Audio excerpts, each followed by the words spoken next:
Bonjour, donc voici le petit texte que je vous propose aujourd'hui.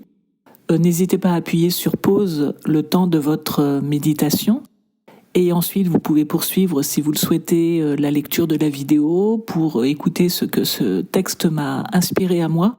Mais vraiment, ce n'est pas une obligation, sentez-vous absolument libre. Le plus important, c'est vraiment ce que le texte vous dit à vous. Et si justement vous souhaitez partager, mais là non plus ce n'est pas une obligation, faites-le en toute liberté si vous le désirez. Donc si vous souhaitez partager ce que le texte vous a inspiré, n'hésitez pas à le faire en commentaire. C'est vraiment toujours inspirant de voir à quel point l'Évangile parle à chacun de manière très personnelle. Donc n'hésitez pas. Bonne méditation. Ce texte me semble important pour nous rappeler quelles peuvent être les conséquences d'un endurcissement du cœur, ce que j'appelais dans une autre méditation les vieilles outres, du moins le risque inhérent aux vieilles outres, c'est cet endurcissement du cœur. Si je lis la note dans la traduction d'Ostie, il définit l'endurcissement du cœur par l'obstination volontaire de l'être entier, esprit, sensibilité, volonté, qui refuse de se laisser éclairer et convaincre. Le cœur est devenu calleux, insensible et impénétrable à toute réalité spirituelle. Et je crois qu'on peut même aller plus loin, c'est-à-dire qu'il est devenu impénétrable à toute réalité humaine aussi profonde de souffrance, impénétrable à toute compassion. Parce que les personnages qui cherchent ici à accuser Jésus sont uniquement préoccupés par le fait de savoir s'il va réaliser une guérison le jour du sabbat, pour pouvoir ensuite l'accuser. Ils ne prennent pas en compte la souffrance de cet homme qui a cette main desséchée. En fait, ils n'en ont rien à faire de cet homme, du moins c'est l'impression qu'ils donnent. Et ils n'ont pas non plus grand-chose à faire de ce que Jésus va réaliser, à savoir une guérison absolument incroyable.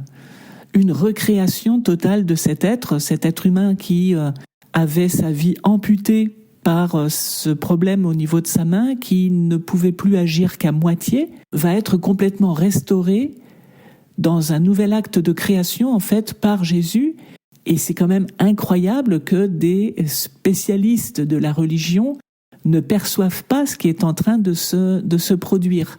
C'est-à-dire qu'ils sont vraiment devenus complètement aveugles. Aveugles à la souffrance de cet homme, leur cœur est dur, et aveugles à l'action de Dieu pour recréer l'humanité. C'est quand même assez glaçant et assez stupéfiant.